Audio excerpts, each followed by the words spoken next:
टोल छिमेकमा बुवा आमा दाजु भाइ इष्टमित्रहरूको अस्तित्व समाप्त हुँदो रहेछ, उहाँहरूलाई घृणा गरिँदो रहेछ।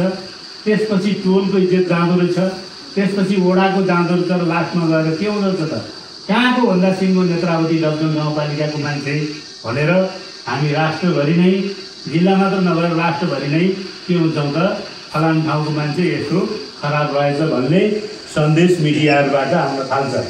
एउटा कुरा त के छ त भन्दा त्यस्तो दुर्व्यसनीमा लाग्दा, कसैको ललाइ फकाइनु पर्दा, प्रलोभनमा पर्दा, छिटै पैसा आम्दानी हुन्छ भन्ने भ्रममा पर्दा यस्तो हुँदो रहेछ भन्ने सन्देश यो हामीलाई अहिले भिजुअलबाट हामीले देखेका छौँ।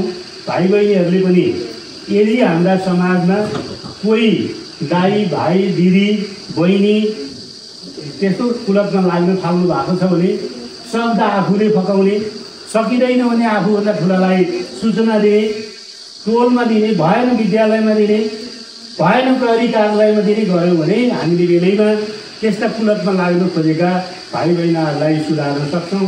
त्यसैले हामीले तल्लो तहबाटै, आफ्नो घरबाट, टोलबाट, वडाबाटै यस्ता कुराहरू सिकाउँदै गयौँ भने भोलिका दिनमा हाम्रो समाजमा त्यस्ता खालका विकृतिहरू बढ्दैनन् भन्ने मनसायको साथ नेत्रावती डबजोङ गाउँपालिकाले यो पालिकाभरिका माध्यमिक विद्यालय सञ्चालन भएका स्थानहरूमा, विद्यालयहरूमा गएर तपाईँहरू जस्तै भाइ बहिनीहरू मार्फत हामीले घर घरमा, टोल टोलमा साइबर क्राइम सम्बन्धी शिक्षा पुर्याएर घटनाको न्यूनीकरण, अपराधको न्यूनीकरण गर्ने उद्देश्यका साथ यो कार्यक्रम सञ्चालन गरिएको छ।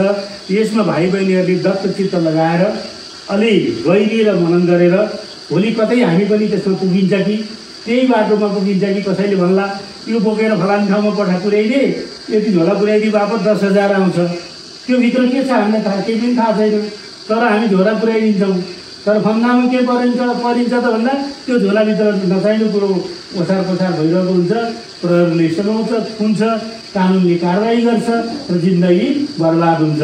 त्यसैले कसै नचिनेको मान्छेले दिएको पनि खानु हुँदैन, नचिनेको मान्छेले यो झोलालाई त्यहाँ पुर्याइदिए, यो सामानलाई यहाँ ल्याइदिए भन्दा पनि ल्याउनु हुँदैन, प्रलोभनमा पनि पर्नु हुँदैन भन्ने कुराहरूलाई पनि हामीले आत्मसात गर्दै भाइ बहिनीहरू मार्फत हाम्रा प्रत्येक घर टोलमा यो शिक्षा पुग्नेछ।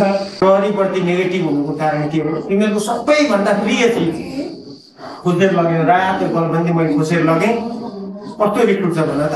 तिम्रो रातो के अरे आइफोन खोसेर लगे कस्तो लाग्छ भन त?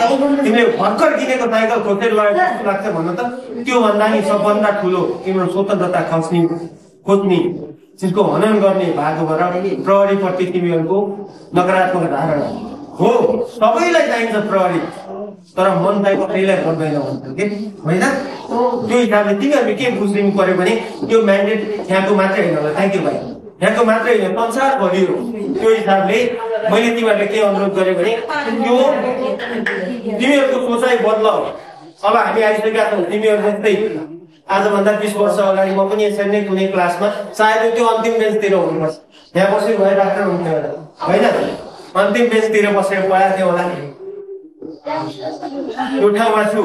त्यही कारणले म फिल गर्न सक्छु, पक्कै पनि रिलेट गर्न सक्छु। डाक्टर साहबको यो कुरालाई कानुनी हिसाबले लयर पनि भएको भएर मैले कानुन पनि अध्ययन गरेको छु, जागिर छोडेको भोलिपल्ट